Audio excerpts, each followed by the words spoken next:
Pick the Nintendo Shack and pray. Frederick from Fire Emblem Awakening says, yo.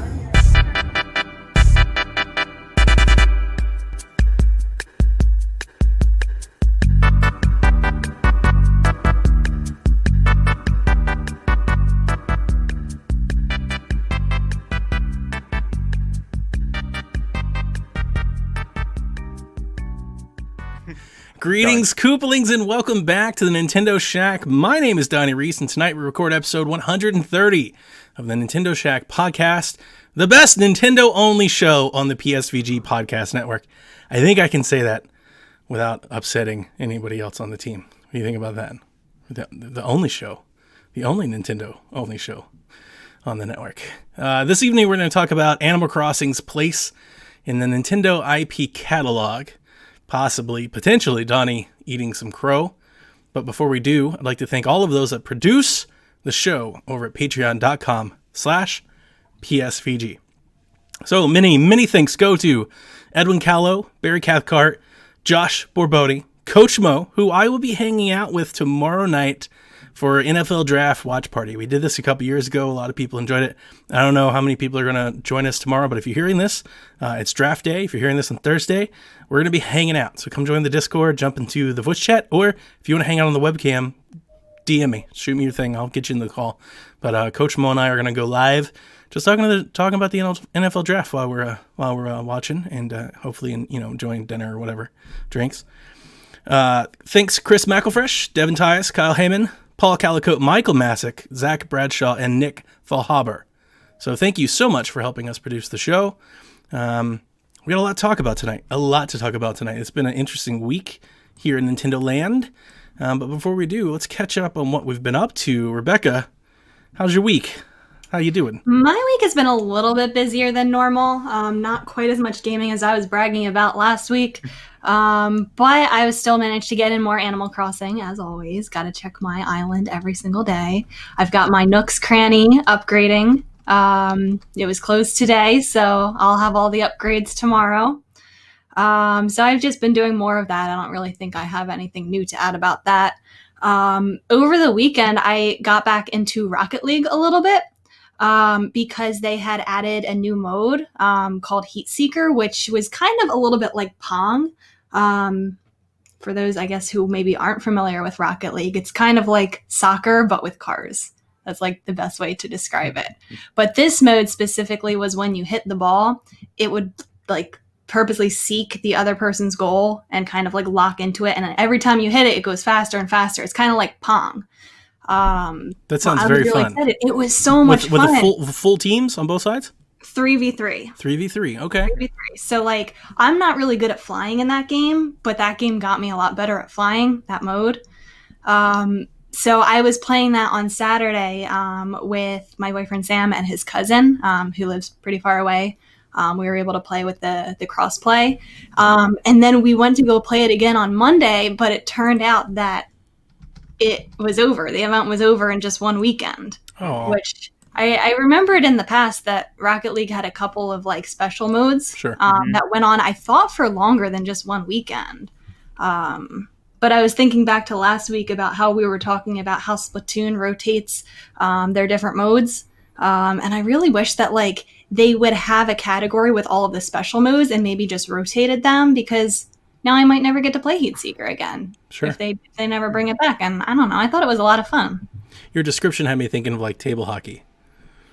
Yeah, it was kind of like that. Yeah, it sounds fun. If I had known that was going on, faster and faster and faster. Yeah, and if I had known that was going on, I would have jumped in and played too. That sounds like fun. I'm not very good at Rocket League, but that sounds like something everybody could be good at. Yeah. Yeah. But did you play on Switch?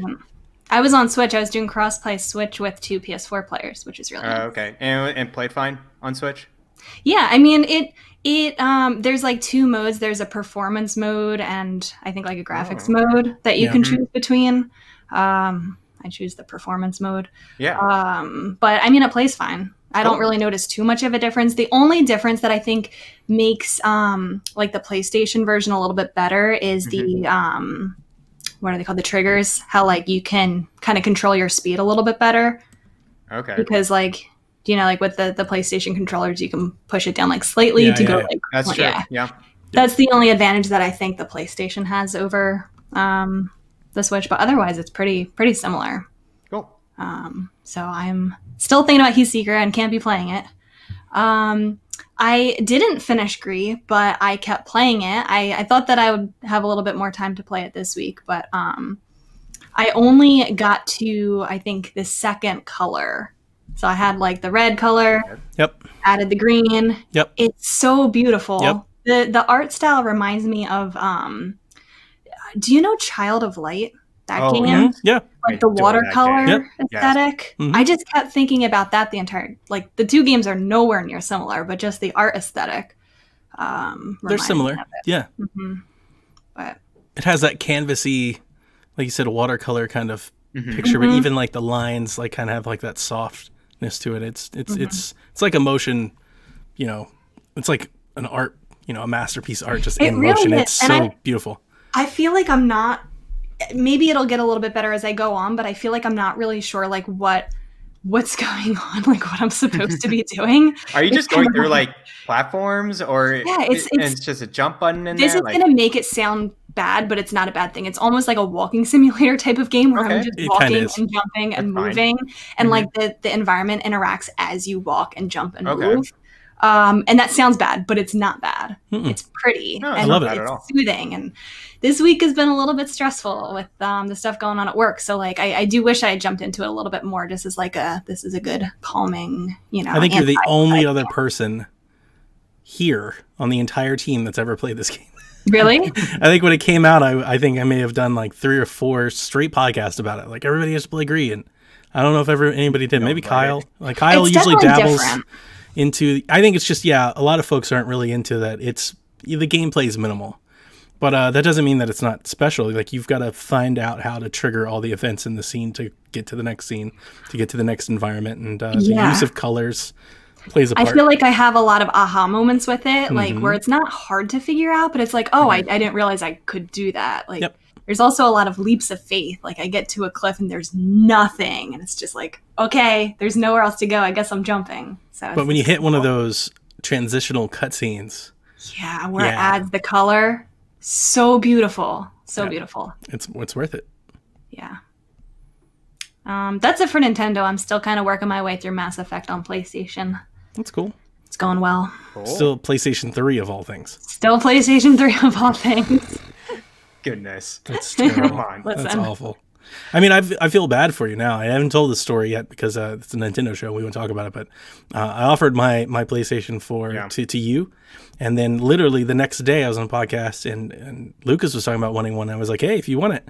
And we looked at the prices online. He was like, never mind. I'm good. I'll just keep waiting. I was like, okay, I'm going to list it. Sold in 20 minutes. Wow. Like Wow. for basically the price that I paid for it. People want games That's right now. I crazy. feel like this is what people are doing. I know so many like non-gamers who are getting into games right now Yep. just because that's like Cabin the fever. thing to do right now. They're all stuck in. Yeah, they're all stuck there. They got nothing else to do. So it makes all the sense in the world. But I was impressed. I was like, because I listed it for the lowest buy it now price on that was currently going, and I was like, Wow. we'll see if somebody takes it. And 20 minutes later, I was like, Lucas, it's sold. He was like, that's insane. So crazy. What about you, Garrett? What you up to?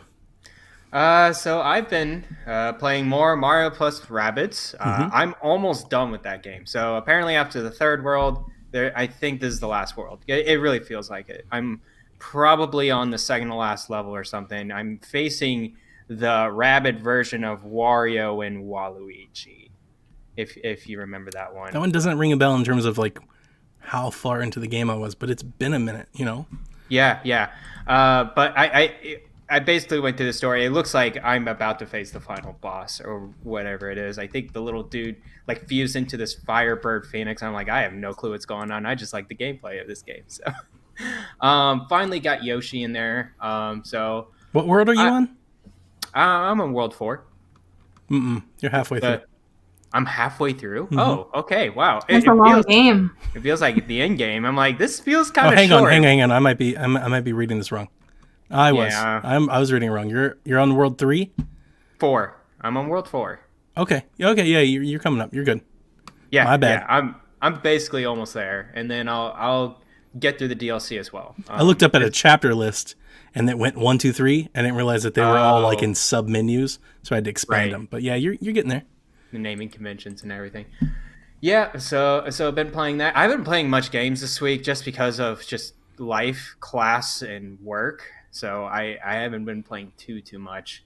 But I'm almost done with that game. I'll probably stream it and finish it out this weekend. And so the next game is a little bit interesting because, you know, when I was talking to you guys after the podcast last week, I was like, you know what? I've never played this Zelda game before, or I've played it. I haven't beaten it. You're going to admit to this live for I'm gonna everybody admit else to to it, ridicule yes. you. I'm going to admit to it live. I am starting to play Ocarina of Time on 3DS. I haven't had much time this week, so just bear with me. I'll be full steam ahead after I'm done with Mario plus Rabbids. I just got done with like the tutorial first kind of like tree mission. Get your sword, get your shield, talk to the tree. Yep, I got all that. I beat the tree dungeon, whatever it is, and then I left Kokiri Forest. I just left the Lost Woods. I have my 2DS right here. I just left the woods in the maze or whatever. So I'm going through that. I actually had another save file. I just had no idea where I was at or don't remember. I was not like too late into it anyway, so might as well start over. Yep, it's pretty fun so far. You can tell it's a 64 game, but it actually runs pretty well on 3DS, like the controls and everything. I don't have too much struggle or trouble with it. I like the music a lot. It reminds me of Link to the Past as well. So yeah, playing that and I will continue describing my journey as I go. I'm curious about what it's like to play that game for the first time in 2020. So yeah. No. I feel like, again, I think I said this before on like the first time I was here. I actually went over to a friend's place to play this Zelda game when I was really young, and he had the 64, he had Ocarina of Time, and I remember being shocked of how beautiful this game was, how free roaming it was, how the 3D game and everything. And I just had a Super Nintendo or whatever, and I was just amazed. And I never got in the game because I never knew what the name of the game was, and like I never knew who to ask for. But I'm glad I'm getting back into it. And then once I'm done with that, I'll head over to Majora's Mask as well because I haven't played that either. So yeah, I'll keep you guys updated. So excited for you. Mm-hmm. Just skip Majora and go straight to Wind Waker. I could get Wind Waker straight on that emulator, so that could be pretty easy. Hopefully we could get a remake, but we'll see. The next game I just wanted to mention, I haven't played too much again either. I got into Stadia because of the free trial, what's going on with the Pro until like June or July. And I was like, hey, this game's for free on Stadia. I wanted to get this game for a while. It's also on Switch and other consoles. And this is SteamWorld Quest Hands of Gilgamesh. So SteamWorld is, Image and Form's flagship franchise. I think it's their only franchise. I'm not sure. But I love SteamWorld Dig 1 and 2.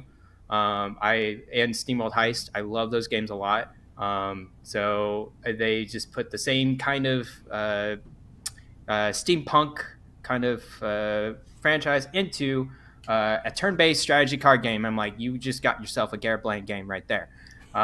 So it's very much like Slay the Spire, but it's not roguelite. It's a story. So you just go through, you build your deck, and then in combat, you basically have a battle where you draw some cards, you play exactly 3 cards, and based off of those, you can attack monsters, you can defend yourself.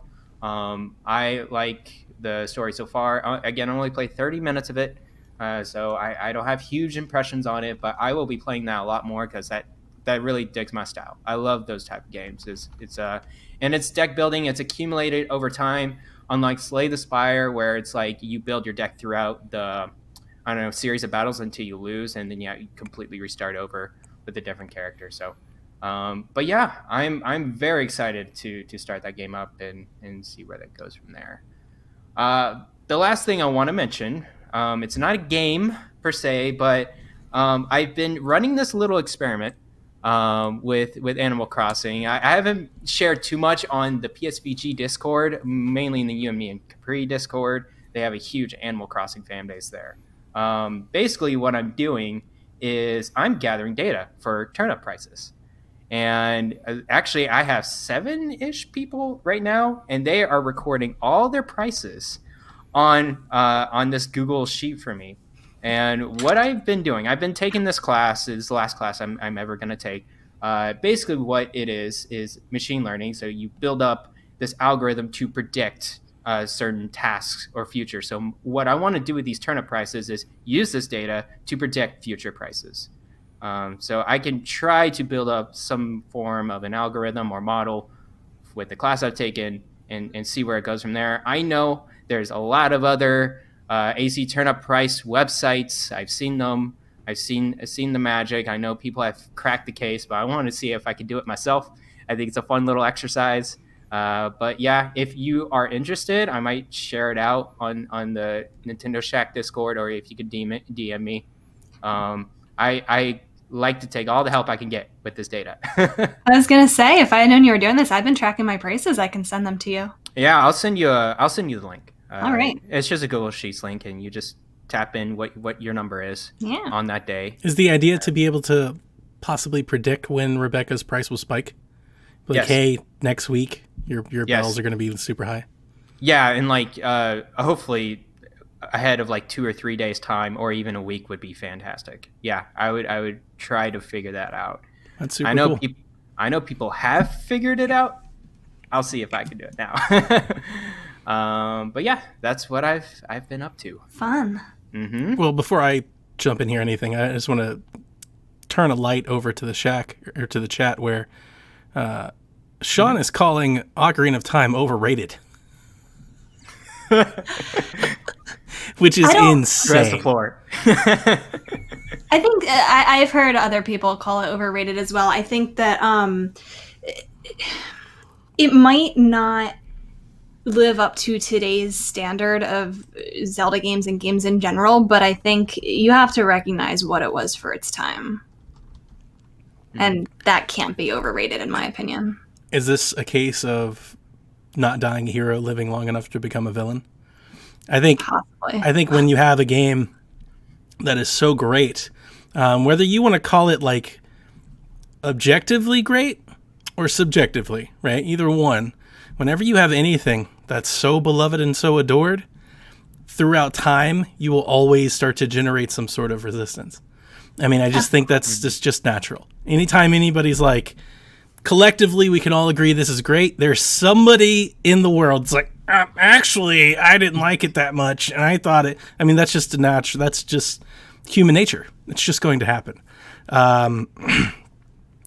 Garrett, I'm so happy for you, because Ocarina of Time was the game that kind of like, I don't want to say got me started. I was definitely playing games before that, but there was definitely like a turning point for gaming fandom for me with Ocarina of Time. There was like, that's like the BC AD for Donnie. It's the time I played Ocarina of Time. There was before Ocarina of Time, and then there was after Ocarina of Time. And I think a lot of folks that listen to our show know that if they listen, to the type of games that I play, that's like right in my wheelhouse, like these open world type, adventure type of games. And I'm still amazed at Ocarina of Time in the sense of how much they did before kind of so many others. Excuse me, I feel like I'm about to sneeze. That's like terrible for a podcast. I'm like, oh, I'm about to sneeze. The trading sequences and the way that the story unfolded, like there's a lot of sandboxy games that I don't feel like are as have that feel. And I know it's a mirage. I understand exactly like all the tricks and everything that they tried to make it off, but the illusion is sound. How woven together that story is, how the story branches off into little side narratives, and how all the side narratives kind of compound on the main quest in your lead up to the final run. And the whole, young adult, day, night, like the whole everything made that world feel so alive at the time. And it's easy to look back on it now and go, well, this isn't that and that's not this. But back then it was all of it and then some. I spent lunch money printing off guides and secrets in the library for this game. Like, I'll never, ever not like remember that this game is pillar of mine. It's such a huge moment. So Sean is welcome to his own opinion. But Well, he know, also plays that Dragon Quest Builders 2 instead of Animal Crossing, so I don't know. I don't hate him for that. I think he's right there. Like I'm all for him there. Like we share some things we don't. We both love Ori, but Ocarina of Time is truly great. So I can't go down the overrated line of thinking. Some of the games I got into this week, I'll talk about Mario Maker updates when we get to the news story. I'm playing a game called Hyper Jam, which I posted some videos of in the Discord, and it was on sale last week. I used some gold coins. I think it was 12. I think I got it for 10. But you could get it on PlayStation or Xbox, I think, for 7. So I paid a little bit extra to play it on Switch, and it's quite good. I don't think it's worth paying full retail for. I think the money spent, and that's only because it's pretty shallow and straightforward. It kind of has like one mode. It just have like this battle thing that you do. You can play it different ways. You can play it solo with bots, which is always helpful. Like I never want to see a multiplayer focused game that you can't do that, right? So you can play solo with bots, you can play local with friends, and then you can play online matchmaking. So the idea of the game is it reminds me quite a bit of like Bleeding Edge. Did you play any of that, Garrett, on Xbox? I haven't played that yet. So it's a brawler fighter type game. It's like a little arena battler where you and 3 other people get dropped into a room, and the last person standing wins. Right? You gotta beat each other up. But weapons drop in throughout the game. Now that's where you kind of have all the different strategy of playing, because they have melee weapons like swords, hammers, bats, or they have range weapons. You get like grenade launcher, and a bow and arrow, like all kinds of different stuff, like laser gun. They all drop in, and you can run and pick up wherever you want. You have a dash button and you have an attack button, so it's very simple, right? You got thumbstick, both triggers. It's very easy. The entire thing is skinned in like this 80 laser neon synth type thing that has like that synth type music. The thing that's different between this one is like Bleeding Edge is very much like, first person, third person, like you're on the ground, right? You're seeing your own character. This one's top down. So think more of like kind of like a twin stick shooter in perspective. And you run around and you kill each other. And it's quite fun because you have like these battles and they go in waves. And the idea is to earn enough points to eventually become the victor. You got to gain like 1,000 points to survive. So it's not simple as like kill everybody, you win. There's like round 1, round 2, round 3. Some of the matches I was going round 8, round 9, they go for a while. So if you lose or you get beat by the environment or something, like you can still come back. Also, if you lose, you also have the ability to have like a little cursor and you can kind of drop bombs and earn points that way. So even if you're out, you're still in. Like there's still something worth playing, which is kind of fun. There's some different types of characters. I was playing as like this Ghost Rider type dude. There's a couple girls, another guy, and it's very like Streets of Rage, kind of inspired. There's some of that into the character building, and it's good. It's real good. I could see somebody like Jason getting into it if you're really into competitive gaming. I played the multiplayer for about an hour or two. It's kind of glitchy. I'm not gonna lie. There was some lag, some ghosting, some people disappearing and stuff, and catching back up. And there was one point I just couldn't like attack for a period of 30 seconds. Like I was just pressing buttons and nothing was happening. So it's a little light on that end. I also took a minute to find some matches, good couple of minutes. So, like that's why I'm saying don't go in all full price expecting like a big grand, like it's not that. It's small, it's indie, it's a little rough around the edges, but if you're into that competitive, fighting stuff, there's something there to be had. I think it's good. It's quite good. Is it like Hotline Miami, like where it's like top down and kind of like moves? It doesn't move quite as fast, but yeah, kind of. It's kind of like Hotline Miami, like the multiplayer battler. And is there doors or like kind of huge terrain areas? No, you're pretty much locked in pretty close together, but the environment changes as the match goes on. So like the floor tiles will open up, or like things will swing by, or like a subway will drive. So like you can die in the environment as well as the other players. Cool. Yeah, it's okay. Yeah. It's okay. I'm still playing Good Job. It's still very fun. It's very good. I'm not going to say anything bad about it, but I will tell you that these type of games, like the puzzlers, especially when they get real puzzly and they really make you think hard, not really for me. Like I started to quit. I'm like, oh, this feels like work, which is funny because that's what you're doing is work. But it's you get to the point now where it's like I've got like conveyor belts and cranes and forklifts and like I'm picking up entire like seats of people and I'm moving them all the way across the map and you're setting up chain reactions. My favorite parts of the game are the dumber parts where you like blow up walls and you slingshot employees from one side to the other, and you can do that as much as you want. Some of the things I didn't talk about the game last week is it's quite they judge you on a lot of different levels, and I have not S ranked anything. Like, it feels really hard to do. Oh wow! So I basically stopped caring. I'm just kind of like clearing levels, which is fine. That's a great way to play, I think, for me at least. But I do like how they judge you. So they judge you by like destroying the most valuable stuff. It's like you earn money for like breaking trophies and picture frames and stuff like that. So you tally all that up and you get a grade. You also get a grade for how fast you completed the level, which is like the whole strategic, you're smart, right? Then there's another grade for how much stuff you just like blow up. So I think it's weird, the S rank part of it, and maybe it's because I'm just not very good, but they almost feel counterproductive. Yeah, they're conflicting. You know, to get enough money and blow up enough stuff means to use more time. So you're constantly like, if you're trying to go for that S rank, you're trying to get the high ranking, you're constantly going to be like battling that. So I just quit. And I did play it co-op. Me and Jack just like set up slingshots and we just launch employees across, watch them fold and fall around. Like, we're just kind of blowing up walls and stuff like that. Having fun with it, which is, I do think there's fun to be had, but it wears out its welcome. Like, you can only do that for so long. You know, I wish the objectives were more funny like that, and maybe they will become that. But so far, it's a whole lot of like, you know, connect the switches, set up the projector, you know, like you're moving things from one side to the other. It would be really cool if it was like slingshot 6 employees out the window, you know, or like something like that. That would be a little bit more fun if it was stuff like that, or like, you know, spill the boss's coffee or stuff like that, you know, like a little slightly more Goose Game, just a little more jerkish. I think I'd be a little bit more into it, but it's good. Don't take that any. It's nothing against the game. The game is quite good. You know, I will say, today when we were playing co-op, notice some framiness, some slowdown. We were on a pretty big level with a lot of stuff, physics, conveyor belts, and boxes moving around and stuff like that. So I think I'm starting to point to the point where it's getting a little stressful. Doesn't seem like the kind of game that. Wait, did you see like slow down like graphics, like the performance or the performance? Like it was. Doesn't seem like the kind of game that should be doing that. Yeah, I think that the issue is the amount of things that you can interact with the environment on screen. Like, you can basically move everything. Everything is destructible. So you can move like all the filing cabinets, all the chairs. You can blow up all the walls, all the picture frames. Objects. Yeah. So I think when you have a lot of that moving at one time, it's having a little performance. It's not much. It's playable. Don't get me wrong, but I noticed it, so you feel the need to say it.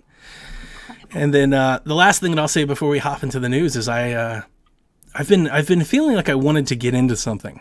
And typically when I have this feeling, I jump into a Zelda game. Now, I didn't want to restart Wind Waker because it still feels very fresh. I don't want to replay Twilight Princess because, I mean, I'm not that big of a Twilight Princess fan that I always want to redo it. Like, I kind of want to redo it, you know, not once every year, once every few years.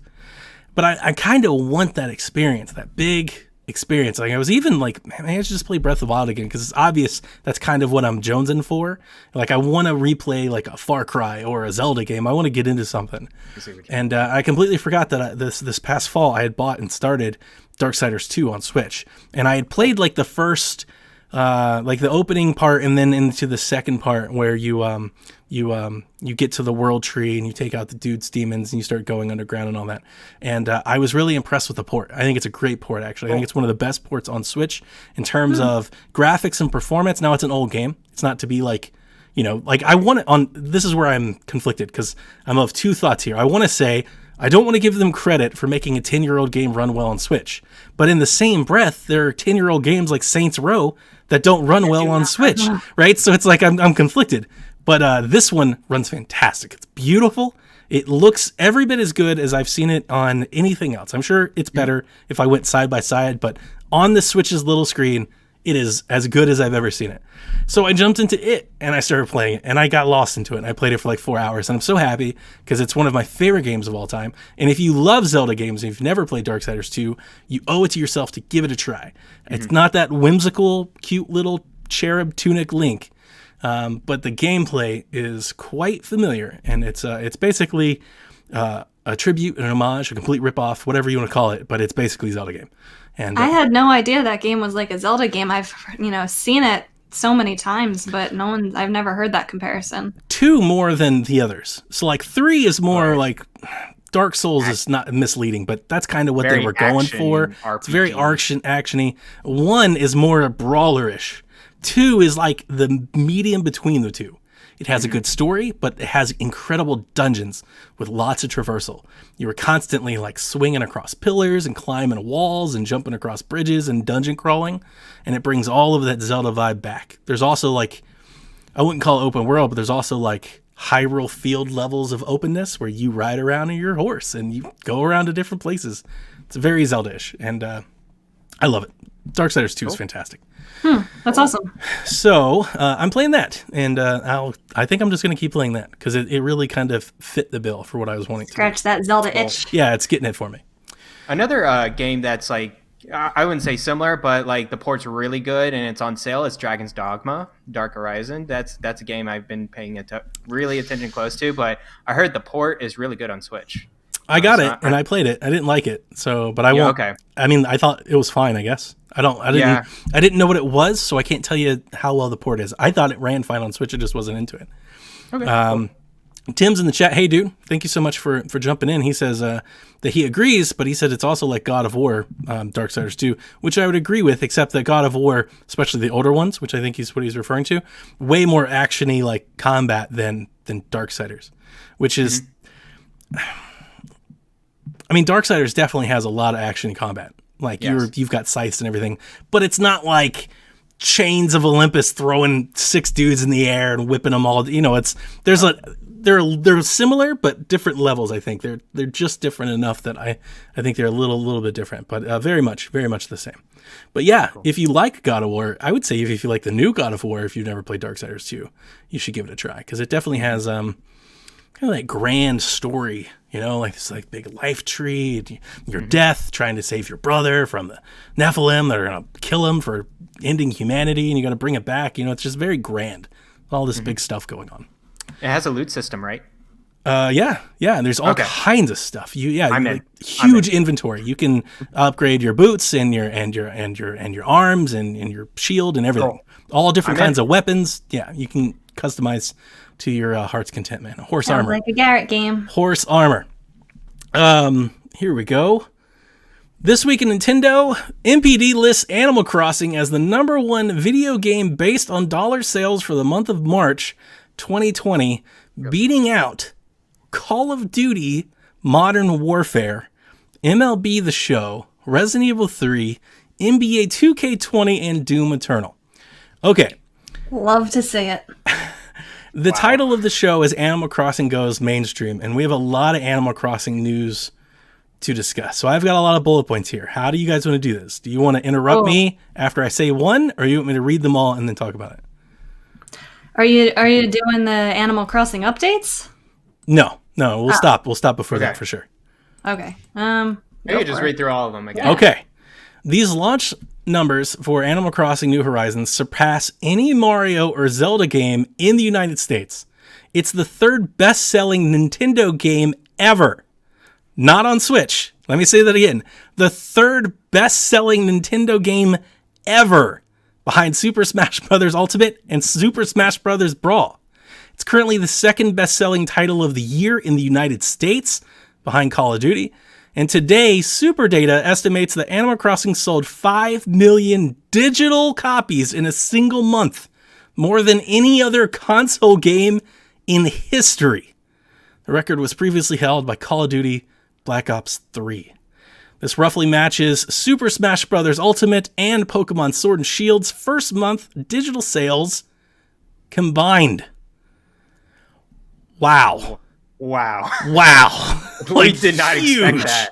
Yeah. I mean, this has to be a function of everybody staying home and everybody wanting something to play, and even non-gamers coming in and wanting to play it, right? It's the perfect game for non-gamers. So many people are buying this who have never touched a video game before. I mean, sure, but Right? That's what this is. This came out of nowhere, I think, though. Because Animal Crossing isn't a Zelda or Mario franchise. No, it's not. Nope. I'm consider me shocked. I think what you're saying, Rebecca, is a contributing factor.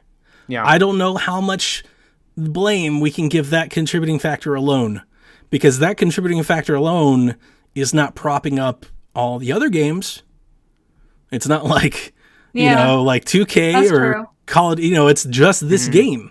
We're not hearing how Doom Eternal is the No, highest selling Doom game But ever. Doom Eternal is not. Doom something Eternal that I sold more think games. casts a wide net. Historically, Doom has sold more copies of games than Animal Crossing has. I think what Rebecca's saying is like really true though. It's the game for non-gamers right It now. is. I mean, I'm seeing I my agree. girlfriend. You let them can't play buy a all the Switch time. right now. You can't like they're not for sale. They're all Yeah. sold out. Yeah, no, So- I 100% agree. I definitely think it's a contributing factor, and it definitely has reached that kind of Minecrafty level, like where everybody just seems to be doing it, Yeah. right? It's kind of jumped out of its skin a little, and it's reaching new players. So 100%, but even that, I mean, games do this from time to time, and they don't do this. That's true. I mean, I want to read it again. They sold more digital copies than Super Smash Brothers Ultimate and Pokemon Sword and Shield Love it. together, I love it. combined. That's insane. That's insane. They didn't say exact numbers. They just said this, right? They Yeah, didn't they're give a because number. Nintendo doesn't always I mean, I'm sure disclose. we could Right, so extrapolate, but they're trying to piecemeal, but I mean, that's what they do for a living. That's super data. They do what Garrett's talking about, machine learning, everything, and so they're as good as we're gonna get. It might be more than that, but it's and definitely how many more is it going to be after Christmas this year? it's whew. Nintendo Switch hardware sales have also doubled year over year in March. This is a new all-time record for hardware sales in March, topping March 2017, the highest first quarter for hardware unit sales since the DS in the first quarter of 2010. And we know the DS is Nintendo's highest selling hardware. Yes. It's like 150, 60 million or something crazy like that. So I do think, Rebecca, yes, a part of this is the fact that the market condition is prime. It's ripe for this type of stuff. Everybody's at home. Everybody's stuck inside. The Nintendo Switch, I think, without alienating other people, I think the Nintendo Switch would appeal to more people that don't normally play games than other consoles would. So if you're a person that's into this generation right now and you have no video game and you're like, I would like to play a video game, are you going to like jump for PlayStation and God of War and Spider-Man? I kind of think if you're a player that already, if you're a person that doesn't have games, like if you were interested in God of War, you've probably already done that, right? There's 100 million PlayStation 4s out there. Like you've probably already bought that. So if you're somebody out there that has no video games and now you would like one because you were stuck at home, I think we can make the case, we can at least say, we can have an informed opinion that the Switch probably appeals to that person. Honestly, I think it's kind of brilliant too, the self-marketing that this game has done with all of the customization, the fact that you can do custom patterns and put, your custom logos and, whatever you want. You can make the game look however you want, post it on your social media. Someone says, hey, that's cool. And then they want to get the game as well. I think I said it either last week or the week before, but I've seen the game show up in so many different places that I wouldn't expect this game to show up on. Like so many, it's in the title, mainstream places, whether you like it or not. It gets people curious about what it is. And if they can see, hey, that's not something that I thought you could do in a video game, they might want to get it as well. I am an emergency manager, and I typically work with people that are former military and former law enforcement. And I had a 46-year-old man who works with us from Virginia come talk to me. He says, hey, your staff here says you know about the video games. And I said, I do know about the video games. He goes, my wife saw this video game on her Facebook where these people were getting together and having a tea party. And I said, that's Animal Crossing. That's what you're looking for. You need a Nintendo Switch and you need Animal Crossing. And he was like, do I got to buy the game too? And you have to buy the game too. You got to buy them both. But that's what she wants. Go find her a Nintendo Switch and Animal Crossing. So I at least have one use case where your logic proves. I mean, I never thought I would tell a 46-year-old man to go buy Animal Crossing, but that's what I did. It's true. Yeah. And it's going viral. All these stories are going viral. People who are having their weddings in Animal Crossing because their wedding in real life got canceled. Like those are the kind of news stories that show up on places that aren't like gaming websites. Yeah. Do you know what I mean? Yeah, they break out of the echo chamber. Yeah. Every now and again, something will spin out, and I've been saying that on this lead up to Animal Crossing this whole time, that today's climate with social sharing and everything would that this is the perfect type of game for this, because you're exactly right. The game is kind of what you make it, and you have the ability to make, your Second Life, your Sims. You can, set all these types of things up and show your friends, and that's half the game, really. It's basically just setting up, look at this cool thing I did. Like Minecraft, like look at this thing I built, except that this is like super cute and not like so engineering things, and that super cute has, as we're seeing, It appeals to a wide range of people, unlike your Doom Eternal type game. spot on. And it's not just here, right? Domestically, it's everywhere. Everywhere. It's global. Oh, it's crushing in Japan. Yeah, everywhere. Japan it's just is like insane. People are still lining up, and I'm like, oh gosh. Now, I think I think the point of the current market and the current climate and the situation we're in, I think that 100% backs up the surge in digital sales. Yes. Because you can't get out, you can't get them. That 100% makes sense. But even that alone doesn't make sense of the kind of what this is doing. So Jake asks, now that Animal Crossing New Horizons has boomed Nintendo sales into the stratosphere, is Donnie ready to accept Animal Crossing as a top tier franchise? And he puts better than Fire Emblem. Never. Ooh. What are you talking about, Jake? What are you talking about? Okay, so I guess the Nintendo Shaq faithful want to hear me eat crow, so I'll give it to him. Yeah, I mean, there's nothing I can say to, it'd be asinine, ignorant for me to come in here and tell you no. Like, obviously, if Animal Crossing goes to sell 20 million plus copies and is the highest selling game of all time, then yeah, I underestimated it. Because if you'd asked me 2 months ago, I wouldn't have told you that. Because if you'd asked me 2 months ago, I would have pointed you to history where it's never done anything like that. It's always been good. It's never been that good. It's never been like a pillar. You make the case if it keeps selling like this, if it keeps up, if it has some momentum, you make the case they didn't even need anything else this year. Like, it's just Animal Crossing's year. They just let it have it because, this is Smash Brothers-esque. This is Mario Kart-esque. This is, outside of even the things that even beyond Zelda, and that almost hurts to say. When's the paid DLC? They're going to make bank. Yep. Or expansions. I think we didn't really talk about it. I mean, I know we've talked about DLC, and I've long said how I think you could microtransaction and make killer money with Animal Crossing. Would you rather them do it in like little pieces, or would you rather have them like an annual expansion update? Like every year, like here's a big new little chunk of Animal Crossing you get to just buy and add to the game. I wouldn't like the second option, I think. I think it has to be a little bite-sized pieces every so often, because people will get used up by that content and they kind of just want to refresh a little bit more, one step at a time. I don't think paying DLC in big packets is a good idea, but I do like the idea of microtransactions. If you just see slightly more like in item packs, like you get more items or more cosmetics, I think that's the way to go to cosmetics. Make a lot of money. I've been saying this forever. I've been saying this since like New Leaf. Cosmetics in Animal Crossing make more sense than in any other game. I'm honestly surprised they haven't done it yet. Like, but here's shocked. The thing. Remember when you were talking about like a DLC Disney pack or something? Yeah. There's no point for them to do that when custom patterns exist. People already have Cinderella dresses. Yes.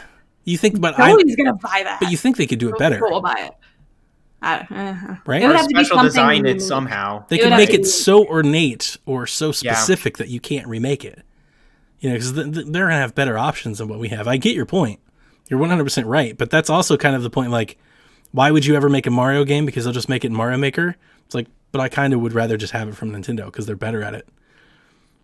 The custom design is also flat, too. It's just like, the design on the dress. It's not an actual item. Yeah. Right. Like, what they like could a Cinderella dress or like actual bow like outside the dress. But expansions, they could like expand your island or something or give you a new thing, goodness. like that's the kind of like route the I think they should go. Okay. Yeah. That's what I was saying with big expansions, like every annual thing they come out with, like here's a or could they do like a ticketed event? Like, hey, for the month of March, if you give us $1, we'll let you go visit this island where you can get this new thing that you can't get. I see it in the chat going into microtransaction territory. It doesn't need that, because then it feels like Pocket Camp, and Okay. Bad memories of Pocket Camp. No. Jake, better than Fire Emblem. I wish I pulled all the sales numbers. Because while Fire Emblem has never done this, I'll admit, Fire Emblem has never done what this game is doing right now. It's never happened. Yeah. There's also a lot more Fire Emblems than Animal Crossing. That's true. So the totality of the franchise, I still think would warrant it. But that's me. I'm biased. I'm talking to somebody who's Animal Crossing. It's like her favorite game. Rebecca would agree with you, Jake, way more than I would. But you're not gonna.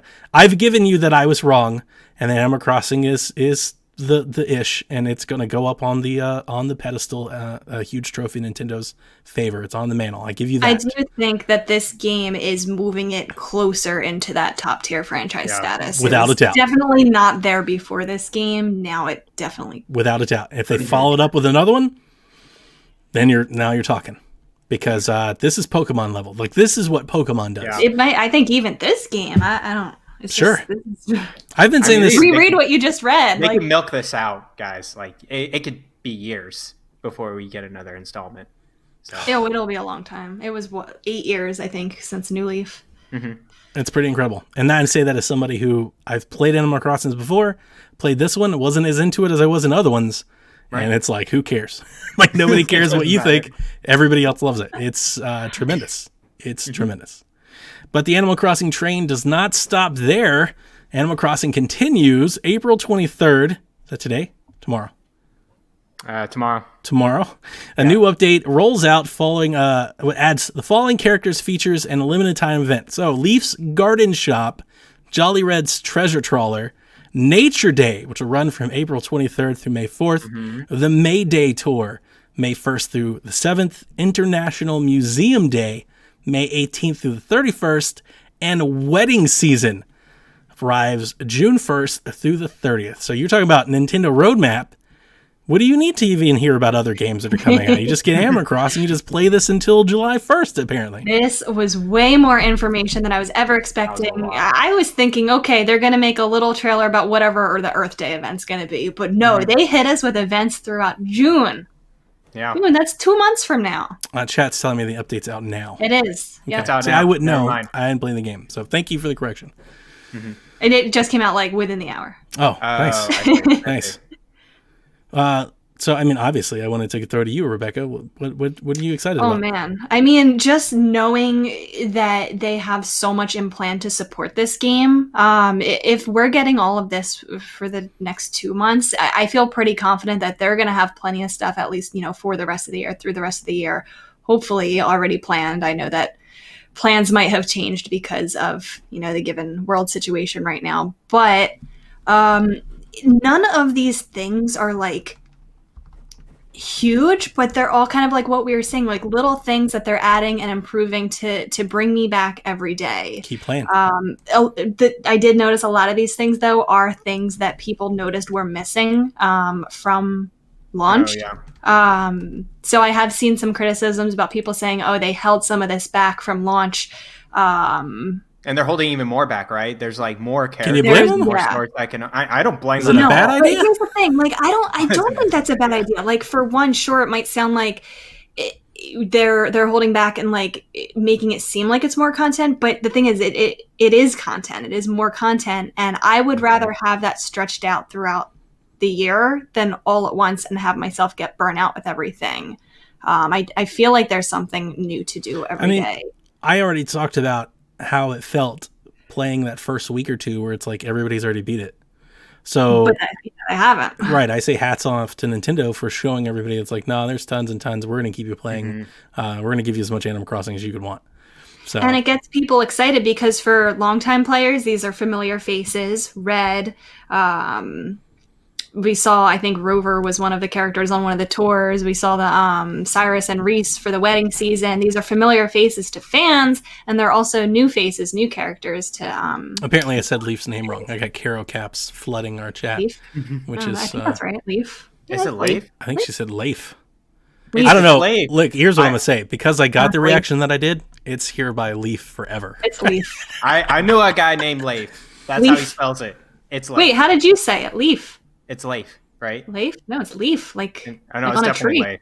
That's what I thought. I thought it Leif was. Erikson. I thought it was like a, like a straight pun. He's a Like, Oh, yeah. gardener. Yeah, I was How like, else would you of course, pronounce Leif. it? Leif. That's how I would. Yes. Rebecca, what are you most excited to do? I like the museum expansion. Red Coming is selling the art. There's going to be counterfeit art. You got to make sure that you're buying the genuine artwork from Oh my him. God. How do you know that? When I read that sentence, I'm like, I'm so what? glad I stopped playing this game. But There's- it's going to add, Johnny, even you said that you loved how beautiful the museum was. It Now was. we get a whole new section. That's the one thing my wife, I showed her the little Twitter video and she's like, ooh, that's cool. I'm going to collect art. I didn't tell her that it was fake art and I'm not going to. That just feels like it's like, look, do you think it's pretty? Put the picture on the wall. Doesn't matter if it's real or not. Just put it on the wall. But Okay. I don't know. It'll keep me playing. It'll keep me coming back to it. Cool. What are you, Garrett? Bushes. They're adding bushes. Bushes. That's right. Yes. Yeah. What are you excited about? You going to get in here? You going to keep doing this or no? We'll see if my girlfriend will let me play this game from now on, because she's still on that. She's playing it nonstop. I still haven't played my Well, you got to get another copy and add to their sale numbers. I really do. Exactly. I'm more man, that trailer was so short though, you know? It was only a minute and a half through all of these events. So I'm not entirely sure what I'm excited for right now. I would have to read more details on what each of these things do.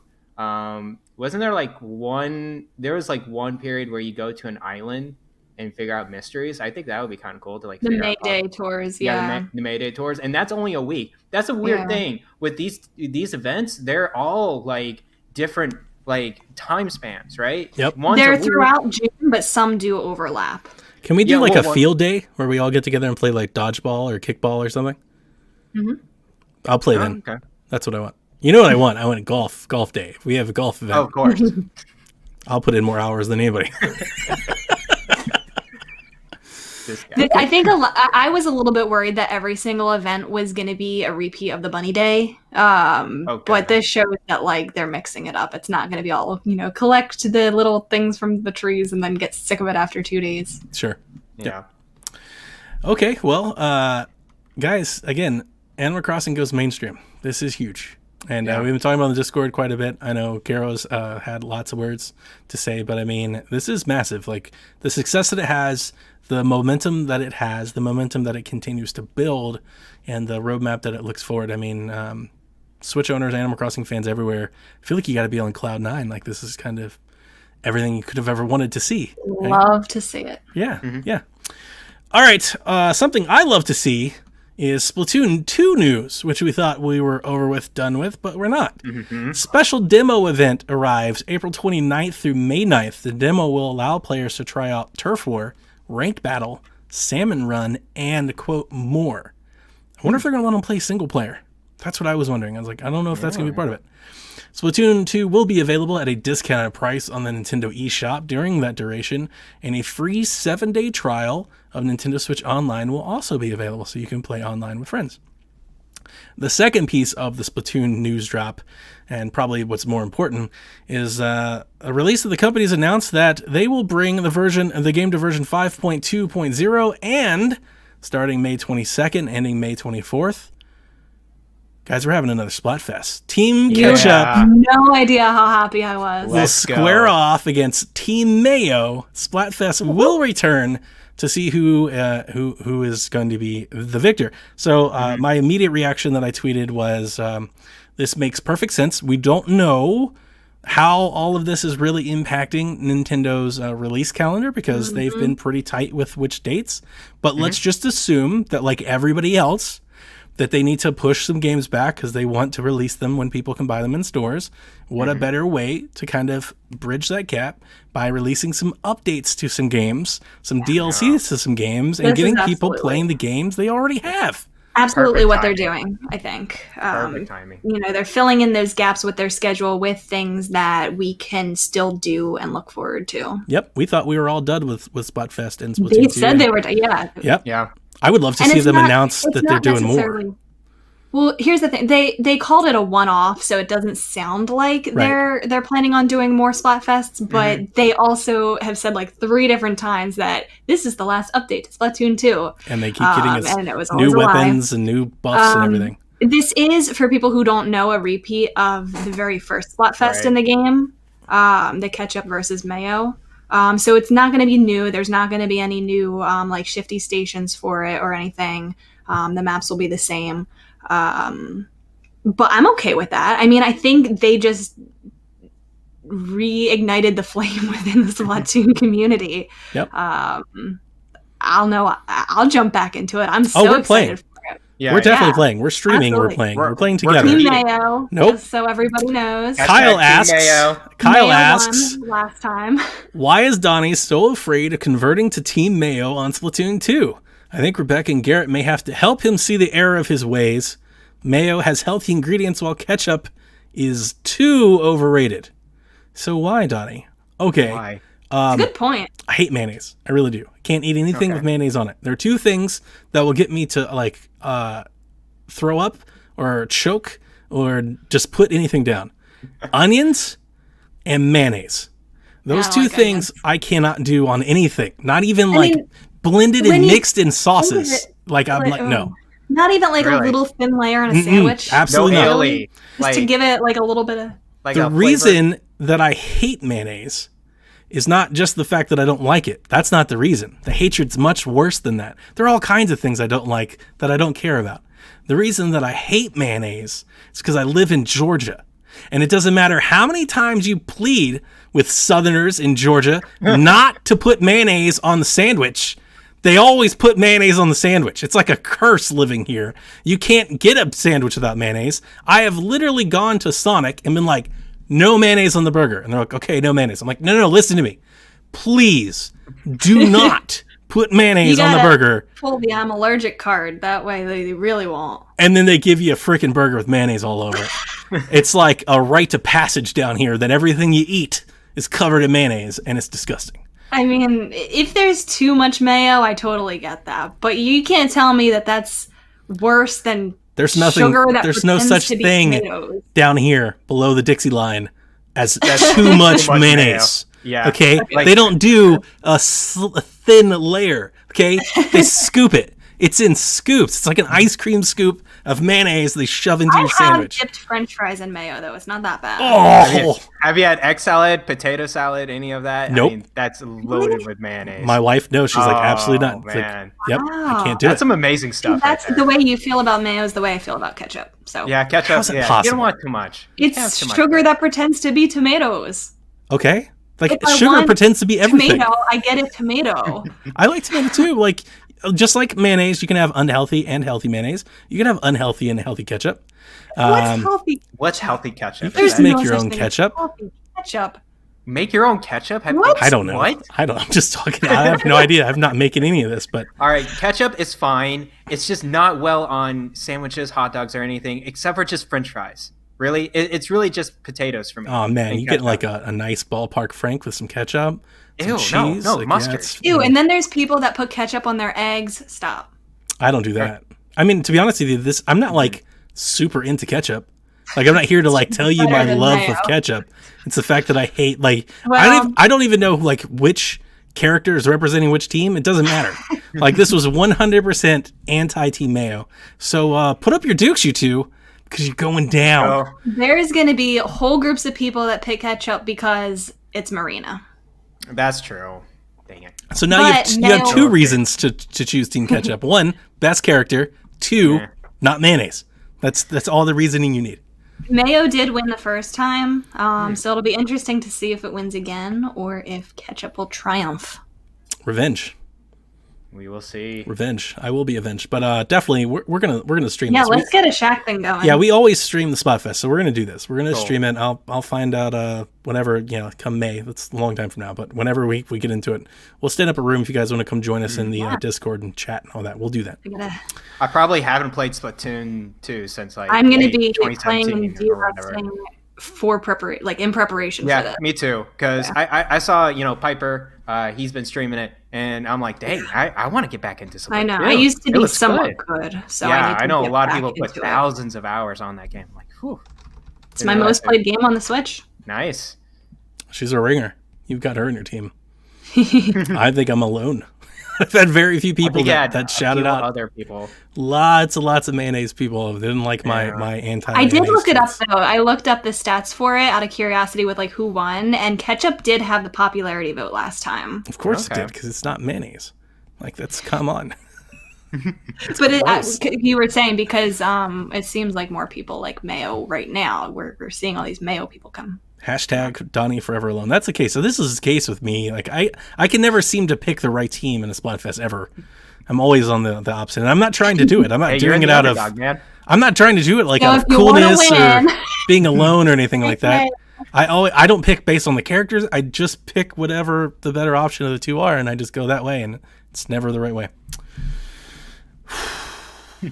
April 22nd. So this is actually yesterday. It's today, but it came out last night. The final free update, put that in quotations, I think it's important, arrived for Mario Maker 2, and it adds World Maker mode.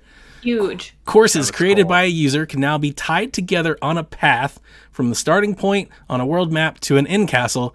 And the look of the map can be customized. You can add mounds and lakes and little mini games. And think of all the Mario 3 and Super Mario World stuff. You can do all of that. Up to 8 worlds containing a total of up to 40 courses can be combined, creating a mini Super Mario game that can be shared with others. Now, that's a little misleading. At least the way I understand it. I jumped into it today and I started playing. I know Kyle is in the chat. Kyle, let me know if I have this wrong. You can create 8 worlds with the 40 courses, all the how I forget how many of it breaks into the 5 in each one. Yeah. You can only share one world at a time, I think, online. You can't share all 8. Like you can't have not like your whole game or whatever. I think that's the case. You can play online. I've done that. I jumped into the course bot. There is a little it's a little world menu icon. It's a little I don't like the fact that it's fancy me. I'm going to talk about how I don't like how they set up the menu and the indexing in Mario Maker. It's not good. It's never been good, so they didn't do this good either. It's a little button like off to the left and at the bottom. So you think about like the course world menu, you've got the top options at the top. You like look through that and like kind of look over to the left of the screen. There's a little icon that says World Bot or whatever. And you go over there, and then to make this even worse, when you click on it, you're only given like 8 random worlds. Like you can't like look for a world or anything. Like they're just random. And the only thing you can do is scatter them. Like you can scramble them and redo it. So you can basically hit a button and be like, refresh and give me 8 new ones. Refresh, give me 8 new ones. Really? You can't it's not the same kind of sorting as the levels? Not that I saw. So I did play a few and they are really good. I do like that they carry stats. So as you cycle through the worlds, you can see like how many people like this one or didn't like that one. That's helpful.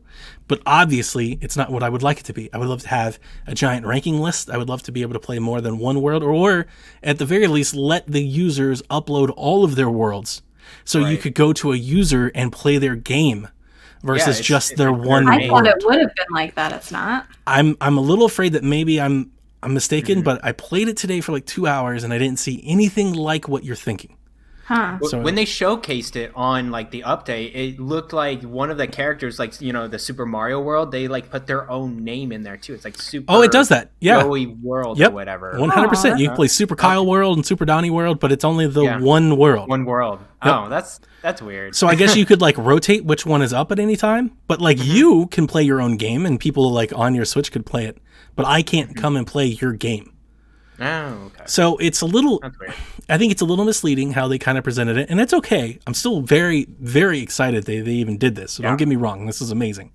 This was shocking. But instead of having like Mario game share, like entire game share, now I think it puts the emphasis on making your one world really good. Like take the player on a journey in that one world versus the entire They game. might have done that because it's probably a lot for people to download and play an entire I'm sure. world thing. Yep. And There's there's probably not too many people that would do that. Oh, I think there's It's thousands, more if not millions, manageable. that would do it. Really? Yeah. I mean, There's a lot of people that would do it. Absolutely. They would have had it done today. The people that love making Mario Maker levels, that's all they do. Like that's their I'm thing. talking about the people who are downloading and playing it. Sure. Like they probably want to have it like in chunks that they can download just one world at a time and play through it. I'm sure. I don't know. I haven't seen the update yet. So I'm not downloading like, them. Like you just jump in and play them. You only download them if you want to keep them, Oh. right? Oh, okay. Well, what happens then if like you're halfway through a world and you want to stop? Like, does it keep your progress? No, you just got to bounce out of the level. Well, maybe that's why they didn't want to like do 8 worlds at a time. But I was or thinking something at least to like have download, like a because quick link. Who's going to sit there and do that in one sitting? At least have like a link to where like you could like favorite the the creator, and then at least see more than that That's one. what I was It's like right now imagining. you can only see the all right, so Kyle, let's say Kyle makes 8 worlds. I can only play the one he publishes. Yeah. Even if he makes the other ones, I can't play them. He has to take can't that one. publish more than one. That's it. You That- can only that's publish right. one Oh, of okay, the 8. I You can create 8, but you can only publish one.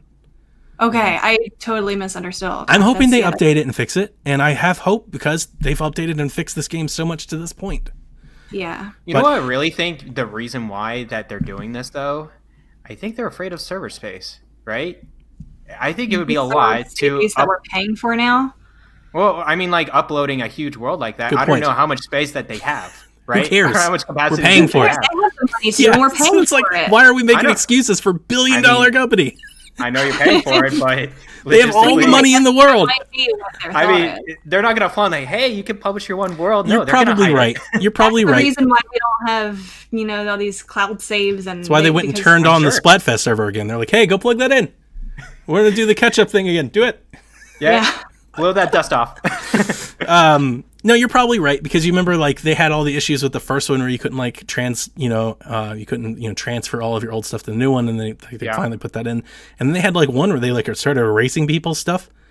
I think they were like weird. cleaning up SQL, and like the courses just started disappearing. People were like, "Whoa, what are you doing?"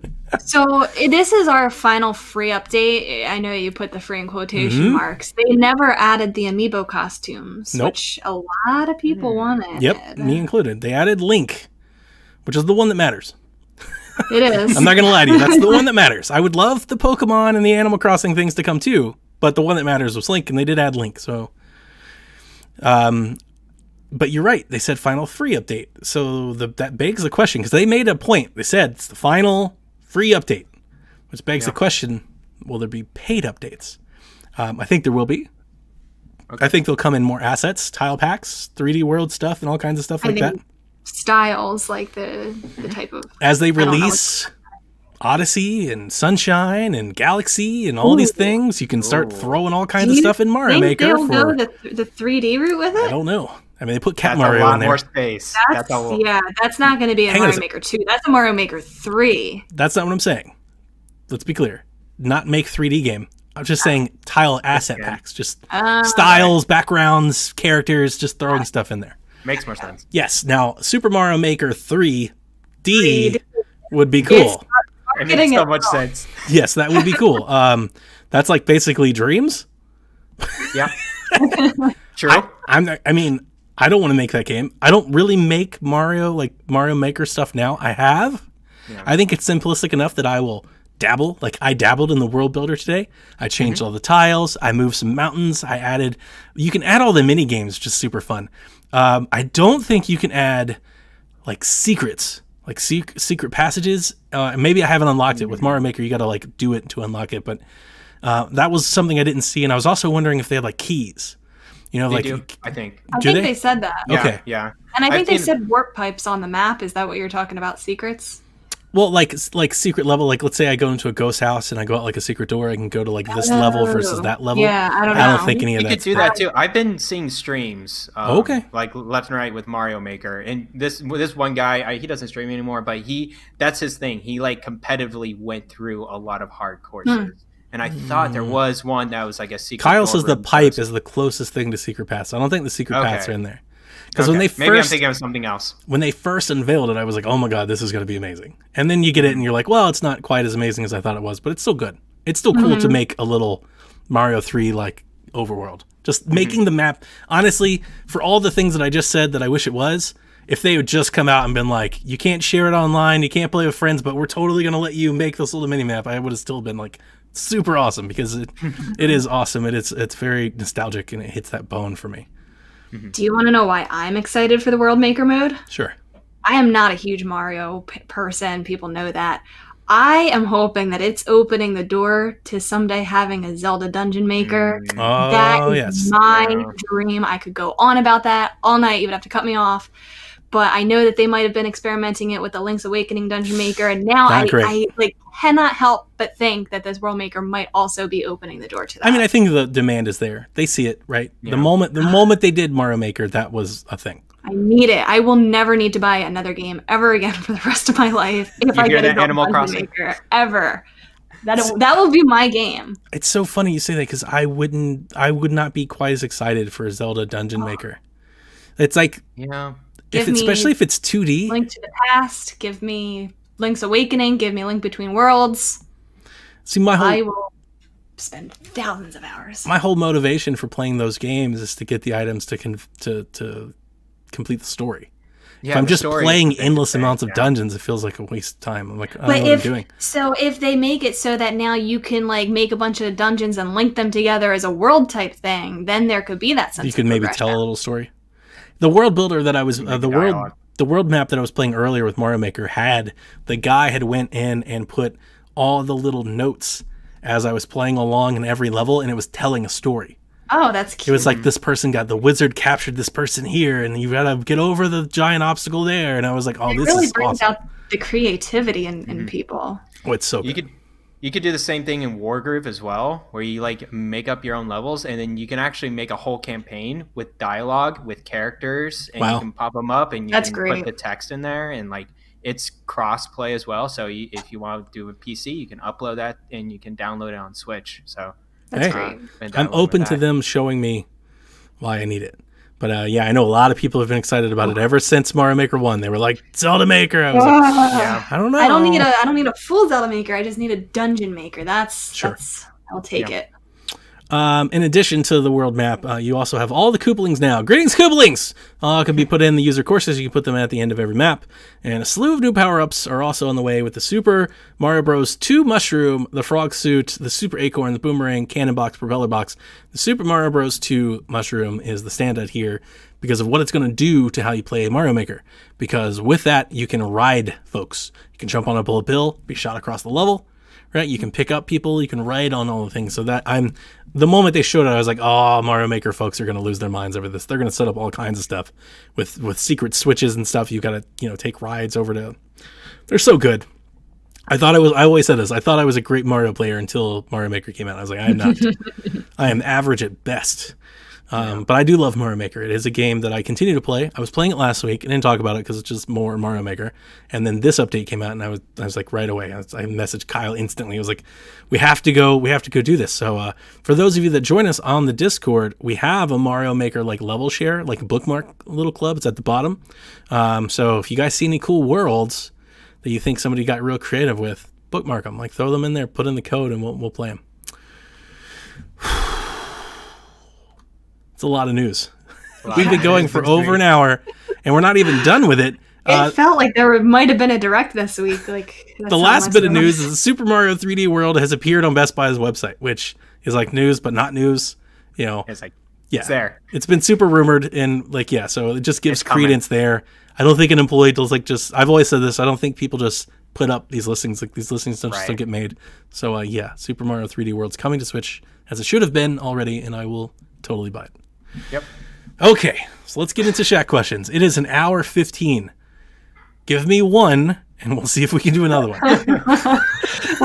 Let's see. Oh, I don't know. I I think think I know which one you're going for too. well, this one we was one of the ones that we would have done last week. I don't know if you wanted to do that one. That one we could probably get into a long discussion for. You are the queen of the question. It's your pick. You're the rock star. Oh, I think about this question a lot. Kelly for Music wanted to know, what do you guys think the new Zelda game storyline will be? Our Breath of the Wild 2, the sequel that is now in development that we saw. Was it last year or 2 years ago? It was 2 years last ago. year, right? Was I it? think it was last year at It E3. was last year. Oh, I guess you're right. Yeah. God, it feels Yeah. longer, but And now we you're haven't right. heard a peep about it since. And we It won't. does feel like forever ago. It's okay. Um, We won't hear about it this year either. It's next year. Yeah, Yeah, but she wants to know, what do we think the storyline will be? All we saw in the trailer was a little teaser. They were in some kind of underground dungeons. Creepy.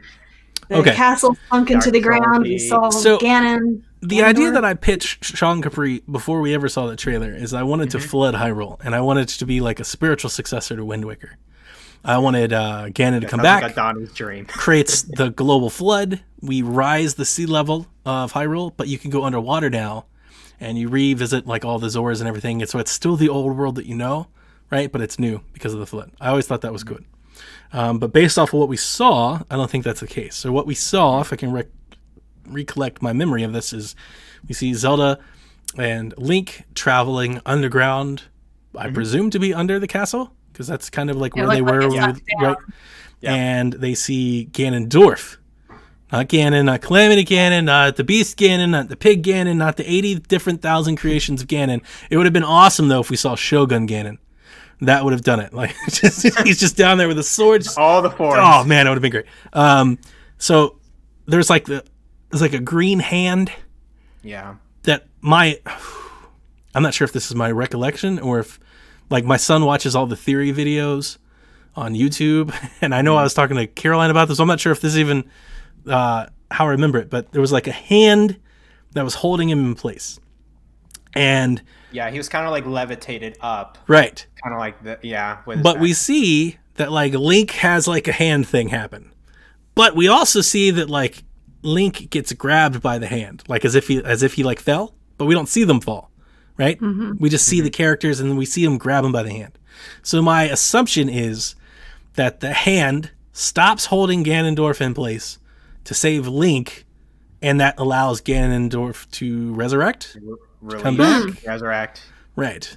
Why are they down there in the first place? There you go. That's the question that we don't have an answer to, and we don't know what happens when Ganondorf is restored. That's Kelly's question. I What do think you there's think? some challenges to the gameplay. At least if we're going to be left off, like if it's truly a sequel and we're like just walking back out into the world we already have, are all the shrines there? Do they get remixed? Do they go away? Do the towers go away?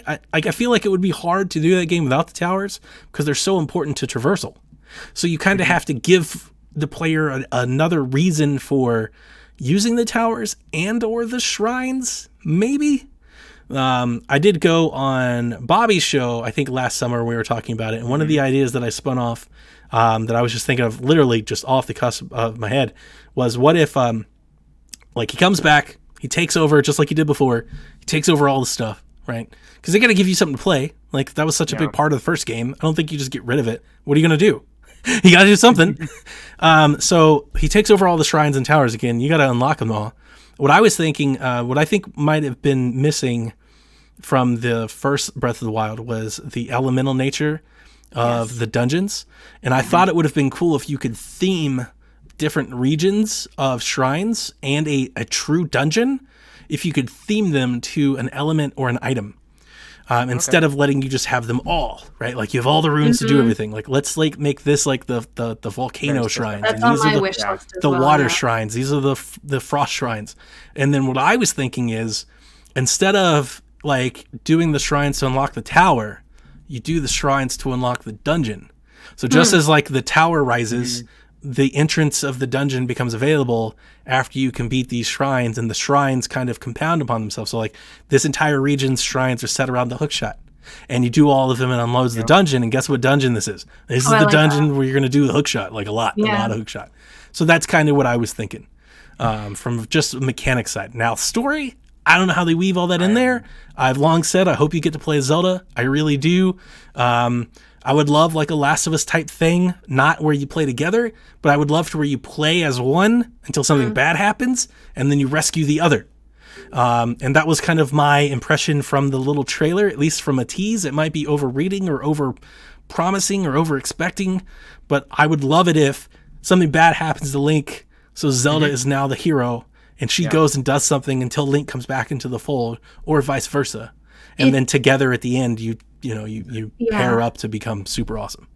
It does seem like Zelda will have a more prominent role in this one. I think she was just limited a lot to the memories in Breath of the Wild one. Yes. I would like to see her, even if we don't play as her, which I would be okay with. I think I would have fun with that. It's not high up on my wish list, but I just would like her to be more prominent in like, active in the story on like what's going on. I do hope that the story is more linear and is more part of the game than I think it was. Yeah. Storyline, to answer some of your speculative questions, Donnie, would be to learn more about the Sheikah and their technology. I think that could answer a lot of the questions with like mixing things up with the shrines and could answer some of the questions is like what happens to them, diving more deep into how did they get there in the first place? What's, because I think for as big as the Sheikah technology was in Breath of the Wild, we didn't really ever learn a whole lot about them. Where did it come from? Where are they now? It just existed. Yeah. Yeah. I think, just think about the timeline of this game. I'm wondering this trailer is not like in the beginning of this game, but like in the middle, like kind of a pivot point. And the beginning of this game is Link and Zelda going down this castle, and that's kind of a good first big chunk, is trying to go through this intraverse down underground. And then once Ganondorf is released, then, as Donnie said, be like more open, go out there, but it'll be still linear based. I'm thinking more of like a, Link to the Past Dark World vibe to it once Ganondorf is released. And then I think Link gets captured and you just play as Zelda. I was going to say Ocarina of Time. Oh, you say Ocarina of Time? Well, I need to play Ocarina of Time. I don't want to spoil it for you, but yeah, I was thinking if you release Ganon, then maybe when you come back up to the surface, like Ocarina of Time, it's all different. I'll just leave it at that. Exciting. When do you think we'll hear about this game next? Next year. I think we'll hear about it. Let's see here. I don't think so. Here's what I've said. Now, with the Corona stuff, it throws everything I've said out the window, so it could all be wrong. But assuming everything was on track, here's what was my original thought. My original thought was next gen releases this fall. I thought Nintendo would have ports and some game. I said it was a Mario thing this fall. And then what I said is that we would hear at E3 or in the fall direct, probably E3, that Breath of the Wild 2 was coming out on the Switch's anniversary in March of next year. So 2021, March, right? So about like a year from now. On a Friday. So the reason I said that was Breath of the Wild is their big grab, right? That's their big marquee thing that they have. People say Metroid Prime, but I don't think that's going to... Right, it's Breath of the Wild. So they talk about Breath of the Wild. They put a date on there, at least like a time frame, like March, just to keep people like, hey, you can get a new Xbox, you can get a PlayStation, but we've got a Zelda game, and it's coming, in March. It's not that far away. And then maybe they delay it. Every Zelda game gets delayed. I would expect them to be delayed. After all this, I would expect it fall after this fall. Actually, I would just tack another 6 to 9 months on it. They delayed the first Breath of the Wild so many times. It came out like delayed it like 5 years after. Yeah, so like Final Fantasy. This game is not in my immediate future, and I won't get in the mindset that it could come out this year, even if everyone else says it. I can't do that to myself. They've been working on it a long time. That's the thing. I can't do that to myself. I don't remember what Shaq episode it was, but there was one Shaq episode where I dug all in and I found everything I could find, and there were like Zelda like key artwork and job listings and everything like the year before last. Like they've been working on it. It's been doesn't mean it can come out soon. They can take their time with it. They can. And they do. And they do. You're exactly right. They're not going to rush a Zelda game. No. They know what it means. They have so many things they can do with Zelda until then. They can ports, they can 2D, they can... Give me a Link Between Worlds remake. I poured it over to Switch. They have so Wind much Waker. To fill Wind Waker, that whatever. Year. Yeah, you're 100% right. You're spot on. And then the thing that I always say is I believe the Zelda fan to be Nintendo's like core customer. So they're not going to do anything that's going to like offset them. They're not going to... Zelda games don't get released unfinished. They're going to keep it. If they got to redo it all, they'll redo it again because they know whenever they release a system or an upgrade or a new model or whatever there is, if there's a Zelda game attached, 10 to 15 million people will go buy it because that's a core chunk of their entire audience. So if they're willing to start from scratch for something like Metroid Prime 4, they would definitely do that for Zelda. Yep, 100%. But there is at least some speculative evidence that it could be sooner rather than later. Like instead of like they're not rebuilding this world all over again. Right. They're not rebuilding this engine all over again, which was a huge part of the first one. They also have Monolith working on it, which if you haven't been following, I know most people probably wouldn't, and I don't even follow it that much. They've been hiring like crazy for the better part of 18 months. They are huge, and they're like over 200 employees right now. Yeah, they're 200 employees now. They keep growing, man. It's exactly huge, and they're managing multiple projects. So you've got Nintendo's internal team, and you have Monolith working on it. So if you've got all that manpower working on it, and let's say they've been working on it for 2 years, in an engine and assets that already existed, I'm just saying I don't think it was out of the question to say next spring. Now, with all of coronavirus and stuff, I think it's probably all out the window. So if you were asking me to place a bet, I would place a bet on fall 2021. That's where I am. Okay. Cool. Hope that answers your question, Kim. Kelly, sorry. I looked at the first question. You bolded it. My bad. That's going to do it. We can't keep answering 2-hour podcasts every week. We've got plenty of questions. We'll get to them. I love it though. I love all the questions. I Yeah. love that people are excited about this stuff. Absolutely. I'm always down to talk Zelda. For sure. I can't wait for the next one. That's a big part of it. We could have an hour I just conversation about just that. I can't wait for the... Oh, man. And we will. We probably will. Oh, yeah. We'll have multiple conversations. When Breath of the Wild came out, we did like 2 hours on it, and then I went on like 4 other podcasts and did 2 hours of it and did more. Like, yeah, that's going to be a thing. I took off for Breath of the Wild, like 2 weeks, and played Breath of the Wild for 10 hours a day. Like, it just yeah, that's all I did. That's all I wanted to do. I didn't want to do anything else but that. It's like, this is all I want to do. Piper, we're going to get to it.